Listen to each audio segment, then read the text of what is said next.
Hello everyone, I am here today to show you just a couple of tools that you'll need if you're interested in running a candle business or just making candles. Just a couple of tips on some tools that you'll need. So let me show you. You will need a heating element of some sort. You can do a double boiler or you can do this, I have this burner here. Also sitting here, you will need some pitchers of some sort.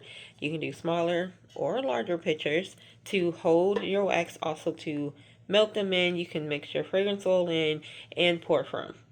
You will also need a thermometer of some sort so you can measure your temperatures for when you're heating up your wax, and also to measure when you pour.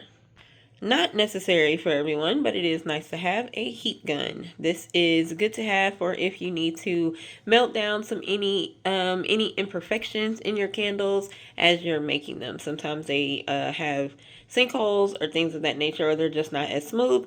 This can definitely help you in that.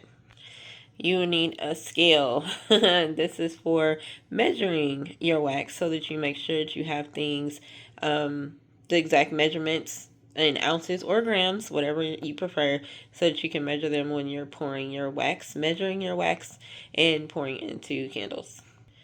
Also, when making candles, you will need wax stickers. I'm sorry, glue stickers to stick on the bottom of your wicks. You don't have to. Some people do use glue guns and things of that nature. I just use these little sticks. Stickers is what I meant to say. Sorry about that. These are also some utensils that you can use to stir with. I have this little spatula here, a skewer, and this glass stick too. This is so pretty, but whatever suits you best.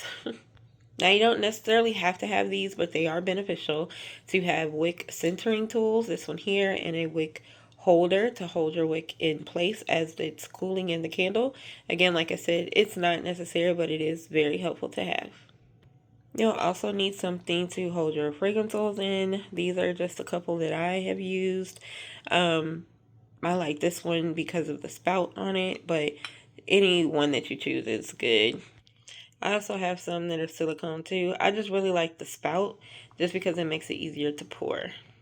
Honorable mention here is a gram scale. I do have this one. It's just for smaller amounts. It's easier to measure fragrance oils if you're making smaller amounts. Again, just starting out, this is very helpful. And it does go down to grams. It has multiple units, and it does also measure the decimal. So that's helpful too. That's about it for typical supplies. Other than that, you'll just need to find a fragrance. You'll need to find wax that you want to use, jars, and wicks. And that all comes from testing. So definitely make sure that you have the bulk of your supplies so that you can make the best candle possible. And happy testing.